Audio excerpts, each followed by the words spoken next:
नमस्कार, मैं हूं अखिलेश पांडे और आप देख रहे हैं सी न्यूज़ भारत। वक्त हो चुका है न्यूज़ आवर का। औरंगाबाद के देव प्रखंड के अंतर्गत चैनपुर गांव में बासमती देवी पुण्यतिथि समारोह का आयोजन किया गया। समारोह में बतौर मुख्य अतिथि नगर पार्षद दिलीप कुमार सिंह ने दीप प्रज्वलन कर कार्यक्रम का शुभारंभ किया। इस दौरान उन्होंने बताया कि माता पिता की सेवा करना ही सभी का धर्म है। एक माँ अकेले अपने कई बच्चों का हंसते खेलते पालन पोषण कर लेती है, लेकिन उसी माँ की बुढ़ापे में सारे बच्चे मिलकर सेवा नहीं कर पाते। ये बड़ा ही दुखदायी है। इसलिए हम लोगों को इस कलयुग में श्रवण कुमार की सेवा भाव से सीखना चाहिए, क्योंकि माता पिता और सास ससुर की सेवा सनातन संस्कृति के मूल आधार हैं। तभी माँ बाप और समाज की सेवा सही रूप से हो पाएगी। और शादी के पश्चात सास ससुर, क्योंकि सास ससुर और माता पिता दो भाग में दोनों जीवन को जोड़ा गया है और इसी से हमारे समाज का निर्माण होता है। तो आज जो उच्च संस्कारों की कमी हो रही है और नैतिकता गिरते जा रही है, उसका मुख्य कारण होता है जड़त, कि हम अपने माता पिता से कैसे पेश आ रहे हैं और माता पिता हमें कैसे परवरिश दे रहे हैं। तो माता का हमारे घर के निर्माण से लेकर समाज का निर्माण से लेकर और राष्ट्र के निर्माण तक में माता पिता की भूमिका होती है। और हमारे घर का कैसे अच्छे से संचालन हो, उसमें सास ससुर का भी योगदान होता है, क्योंकि पत्नी के माध्यम से वो संस्कार उनके माध्यम से आता है। तो इन दोनों का संयोग और इन दोनों का समावेश से हमारे सच्चे समाज का निर्माण होता है। आज हम देख रहे हैं आए दिन समाज में जो कि गड़बड़ियाँ हो रही है, घर में लड़ाई हो रही है, बड़ा मतलब व्याकुल वाला माहौल है। ऐसे परिस्थिति में श्री देवधर विद्यार्थी जी का ख्याल आया कि माता पिता के उपलक्ष्य में, इस पुण्यतिथि के उपलक्ष्य में इस तरह का आयोजन करा जाए। मेरा तहे दिल से धन्यवाद करता हूं और मैं माफ़ी चाहता हूं कि मैं कुछ कारणों से विलम्ब आया हूं, लेकिन मैं तहे दिल से मैं एक सैनिक को सल्यूट करता हूं कि आप आज के नैतिकता जब पतन हो रहा है, इस समय में ऐसे कार्यक्रम का आयोजन किए हैं। सास ससुर माता पिता विद्यार्थी जी, यही विषय है ना।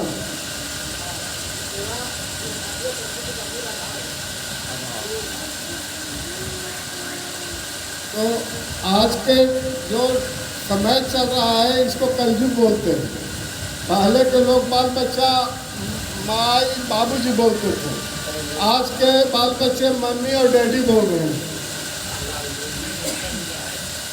पहले एक माता या आज भी एक माता 5 पुत्र को पाल रहे हैं, लेकिन 5 पुत्र एक माता को नहीं पाल रहे हैं। पहले लोग बुढ़ारी के लिए एकदम आश्वस्त रहते थे कि हमारी बुढ़ापा अच्छा से कटेगा, लेकिन आज के टाइम में बुढ़ापा ही काटना सबसे कष्टकर है, क्योंकि अपना समाज ही नहीं टूटा है, अपना घर भी टूट रहा है। अब सभी लोग एकल परिवार में चले गए, पति पत्नी बाल बच्चे। और भी बाल बच्चे का जब शादी ब्याह हो जाता है तो वही प्रक्रिया फिर चल रहा है, पति पत्नी। तो विद्यार्थी जी अच्छा कार्य किए हैं और यहाँ तमाम बैठे हुए सभी गार्जियन, सम्मानित लोग और महंत जी जो वेदाचार्य हैं, शास्त्राचार्य हैं, वो अपना विशेष रूप से प्रकाश डालेंगे। लेकिन हम अपना अनुभव बता रहे हैं कि जितनी अपनी समाज ही नहीं, घर भी टूट रहे हैं, सब तरफ एकल परिवार है। आज के टाइम में बुढ़ापा काटना बहुत कष्टकर है। बुढ़ापा कट जाए अच्छे से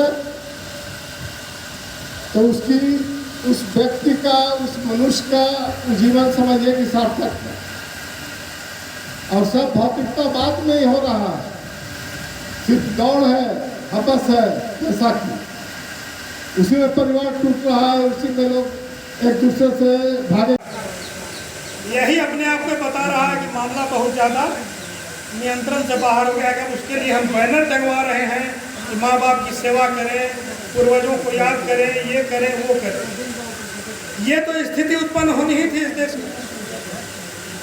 ऐसा इसलिए हुआ कि आज़ादी के तुरंत बाद दुनिया के स्तर पर 2 धाराएं चली। एक धारा थी भोगवाद की, पूंजीवाद की, भौतिकवाद की, जिसको रिप्रेजेंट कर रहे थे अमेरिका और इंग्लैंड। और एक धारा थी त्याग की, तपस्या की, पुण्य की, जिसका रिप्रेजेंटेशन भारत कर रहा था। तो हमने अपनी ही जमीन छोड़ दी, हम अपनी जमीन से उखड़ गए और उनके भोगवाद की ओर आकर्षित हो गए। तो भोगवाद यही सिखाता है। वो जेरेमी बेंथम एक अमेरिका के विचारक थे, थिंकर थे, राजनीति शास्त्र में अक्सर उनकी चर्चा हम लोग पढ़ते हैं। उन्होंने उपयोगितावाद की शिक्षा दी कि जिस चीज़ में उपयोग हो, जिस चीज़ की उपयोगिता हो, उसको अपने पास रखो, बाकी चीज़ को उठा कर फेंक दो। तो वही हो रहा है, इसमें ताजुब क्या है। और क्षमा करिए, मैं पूरी तरह से लीक से हट करके एक बात आज कह के उठूँगा इस मंच से। संचालक महोदय मिश्रा जी ने 2 समय का लिमिटेशन दिया है, यहाँ भी वो हमें क्षमा करें। मैं औरंगाबाद से चल करके 2 मिनट बोलने नहीं आया हूँ, मैं 4 मिनट बोलूँगा, माफ़ी। तो मैं ये कहना चाह रहा हूँ कि ये जो स्थिति उत्पन्न हुई है हमारे देश में, अन्य जगहों पर, सभी जगहों पर हुई है, खाली भारत की ये बात नहीं है। यहाँ पर किसी के प्रति श्रद्धा, हम आते हैं देखते हैं अक्सर मंचों पर ही लोग प्रणाम करते हैं एक दूसरे को। अभी विधायक जी थोड़ी देर पहले अपने बुजुर्गों को प्रणाम किया, उन्होंने कर चुके। तो ऐसा थोड़ी ना है कि उनको प्रणाम करने के लिए कोई निर्देशित करके भेजा, ऐसा कुछ नहीं था। यहाँ से वो आवाज़ निकली, दिल से वो आवाज़ निकली, उन्होंने प्रणाम किया समय। तो उसी तरह से सेवा शुश्रूषा खिदमत जो है वो आत्म मंथन की चीज़ है, आत्म प्रेरणा की चीज़ है। आप खुद से अभिप्रेत होकर तब अपने माँ बाप की, बुजुर्गों की, बड़े बूढ़ों की सेवा करें। किसी के सिखाने से, किसी के पढ़ाने से कहीं कोई न सेवा हुई है, न सेवा आगे होगी। चूँकि भोगवाद के जिस रास्ते पर बेटा करे तो खराब और दामाद करे तो बहुत ही पुण्यात्मा दामाद मिला है। ये सोच किसने डाला मन में? ये सोच हम महिलाओं ने ही डाला। और पुरुषों को बिगाड़ने में महिलाओं की ज़्यादा हाथ रहती है। अगर वो, लेकिन पुरुषों को, भाइयों को भी चाहिए कि वे बहुत ही धैर्य से काम लें, माँ को भी संभालें और पत्नी को भी समझा दें।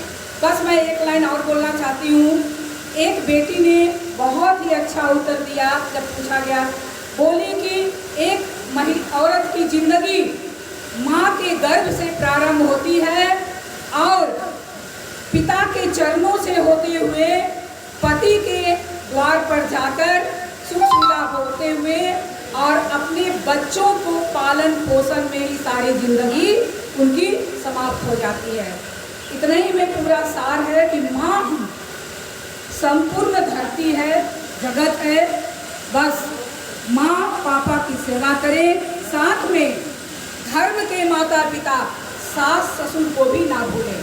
वे भी पत्नी के माँ बाप हैं। कभी कभी होता है कि पत्नी अपनी माँ बाप को बहुत मानते हैं और सास ससुर को नहीं मानते। ये बहुत ही गलत बात। औरंगाबाद से सी न्यूज़ संवाददाता रमाकांत सिंह की रिपोर्ट। फिलहाल इस खबर में इतना ही। देश दुनिया की तमाम खबरों के लिए देखते रहें सी न्यूज़ भारत। हर खबर आपके साथ, आपके हाथ।